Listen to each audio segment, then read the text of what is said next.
take 4. Y'all don't know how many times I made this video. Oh, look at my, well, y'all can't look at my hair, but I promise one of these days when I get on YouTube, y'all, I will be glorified, glamorified, or however, but I don't know. Usually I get all glamour when I'm going to church, doctor's appointments, and stuff like that. Not my everyday thing. But anyway, wanted to update y'all on my cycle. I'm on day 9. See, day 9, I had a 3-day period, which is good. At least I think it's good. I mean, anybody would like a 3-day period. But the reason why I say it's good is because that's how I started off in puberty. When I got my period at 11, I've always had a 3-day period. It wasn't until I had my first miscarriage that I had, well, it wasn't my first miscarriage. It wasn't until I had that miscarriage in 2008. My period just was all jacked up ever since. It would go from 5 days to 7 days. But it was a 3-day period. Hallelujah. And I'm always glad for that. I think I'm going to start testing for OPKs to see if I get a luteal phase. I mean, not luteal phase, LH surge around day 13, because that's usually about 12, 13, unless I start feeling something down there earlier or something, but I don't know. Hopefully I have some fertile CM this cycle. I didn't have any last cycle, and I wonder was it the herbal tampon that did it? So I don't know. I did the herbal tampon this time. I started day 6. I started day 6, and here it is. Isn't it so tiny, y'all? Can't y'all see how tiny that is? Look at that. It's a little ball. That's all it is. It has a little sleeve in it. It has a little sleeve in it that you put on your finger for you to touch it and grab it with and put it up there. Man, I took it, and I don't remember this happening last cycle, but when I took it and I went to grab it, like it wasn't completely on my finger or something, and it touched my thumb. I don't know, one of these fingers when I went to grab it, and it was burning my finger, and I was like, oh my goodness, the stuff in here is so strong that it's burning my fingers. And so I inserted it, and it was burning my woo-ha. I was like, oh, I don't remember this last time, and I'm like, why is it burning like this?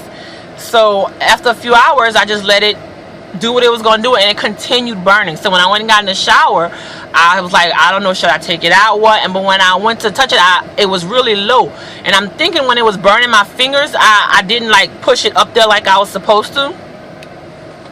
So I went ahead and I pushed it on up towards my cervix, and it stopped burning. I didn't have no problems with it after that. I took it out day 8. And I took it out late day 8 because I did a lot of running yesterday, and I didn't have time to do my herbal tea to dish it out because I was really tired. And so I went ahead and did the herbal tea. I mean, I didn't do the herbal tea, and I just dished it with water, and the same thing happened. A whole bunch of stuff just started coming out, that gooey stuff. I don't know what it was, but it started coming out. Also this cycle, you know, my doctor has me on the vitamin A. She wanted me to do it for another week. The vitamin A, I do 40,000 units. It's for my fatty liver that I was diagnosed with. So she's told me I have to take 40,000 units of this, and so I take 2 a day. I mean, two times a day, morning and night. She told me I carry a lot of heat in my body when she was doing. She always said that. She said, you got so much heat. So this time she put me on dandelion root, and she said this should take care of the heat in my body. When she was doing my acupuncture yesterday, I know I was telling her, you know, how much phlegm I have. I'm taking Mucinex like every 6 hours because I got so much phlegm, and I'm just constantly coughing it up. And sometimes it gets so thick I can't cough it up, even with the Mucinex. So when she was doing it, she was like, okay, I'm going to get this needle for phlegm. And when I tell y'all, when I hadn't taken no Mucinex that day because that I had woke up late and I didn't have no time, and I just like was jetting out the house. And When I tell you, when I left her office, I coughed up so much mucus, and I have not coughed up that much. I'm still coughing it up, but I'm not coughing up as that much as I was before. And then I was telling her about my shoulder. My shoulder started hurting, I think, Sunday night, and I could barely like raise it up high. I couldn't, and when she had me like laying on my back and I had to lay with my hands flat, my arms flat, I couldn't even lay with my arms flat. I was in so much pain. So she put some needles around there, and she worked on that, and I woke up and I went like this, and it went crack. I ain't had a problem with it since. Now it's back to normal, no more problem. So that I just feel like that was a sign that, okay, this is working. Also, it made me know that this is working. The lifestyle changes that I've done is not just for my fertility, but for my lung disease, y'all. Because I went to the doctor yesterday, or day before yesterday, and my lung capacity, before I took a test 2 months ago, my last test was 2 months ago, lung capacity 77%. This time it was 79%. Hallelujah. Oxygen level, last time 87%. This time 92%. Hallelujah. Then my gas exchange, carbon dioxide gas exchange inside my lung was last time 71%. This time, are you ready? 82%. 82 in normal ranges of anybody else who has regular lungs, healthy lungs. It was a regular range. So I just feel like, okay, this is helping me, and I needed that, y'all, because sometimes I get so discouraged thinking, oh, I'm doing all this for nothing. I'm spending all this money, y'all, going to see her every week on all the medicines that she has me on, and I'm just like, this was my confirmation from God that I'm not doing this in vain.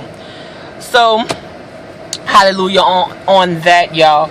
Also, drinking my green tea, y'all.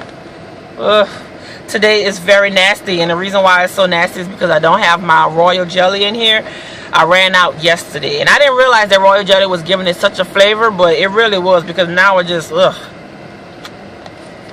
we gotta do it. So I gotta do it. It's a good way for me to get my greens and my vegetables, something that I'm not getting besides from my vitamins that I'm taking. So let's see what else. Another thing that I really need to do, y'all, is my water intake. I need to increase that. I'm not drinking enough water, y'all. I mean, I don't drink soda. I don't drink Kool-Aid anymore. I don't drink juice. The only juice I drink is the organic, unsweetened apple juice, sugar-free. That's the only thing that I drink. And as far as like flavor, but water is like, I will just be dry mouth and won't sip anymore because I just get so tired of drinking water. But I'm doing it. I'm gonna do it. I just got to do more. So pray for me with the water, y'all. Seriously, I need to drink water. Let's see. DHEA, 50 milligrams. Now I'm taking it. I was looking at another subscriber, and she was talking about the side effects of her DHEA. I don't, oh Lord, the drink, y'all, it makes me belch. So excuse me. The drink, 50 milligrams, DHEA, what it's doing for me for side effects. She was talking about how it was breaking out her skin. And so I was like, oh my goodness, so that's what it is. My skin has broken out like crazy, y'all. And it's like, oh, and I don't know what's going on. I didn't know what was going on. And that just made so much sense to me, because this is the only thing that I've changed besides the other stuff, but it just makes sense to say, okay, it's the DHEA. I mean, I'm not going to stop using it because it's breaking out my skin. I mean, it's just another thing we have to deal with, but that's all it does. And it makes my breast really tender. I used to just get tender breasts like before ovulation and before my period, but now they hurt all the time now. So I believe that's the DHEA as well, but it's something that we need when we're at a certain age, and I'm 35, so hopefully it's doing what it's supposed to be doing. I do believe that is it as far as me updating my cycle. Oh, I have not done a castor oil. Hopefully I start tonight. Usually I start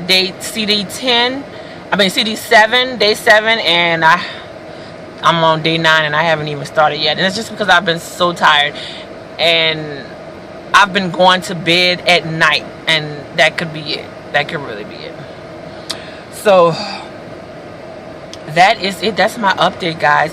Just letting y'all know exactly where I'm in my cycle. I just ask that y'all pray for me as I'm praying for y'all. I'm praying for everybody in the TTC community, even those dealing with infertility and those who are not dealing with infertility, those who are just trying. I'm still praying for y'all. Pray that y'all get y'all BFP and y'all do not have to go through with what us ladies are going through with trying to conceive. I don't wish this on anybody.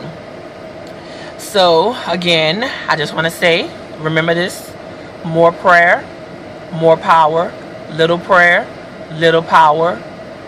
No prayer, no power. Take care, ladies. God bless.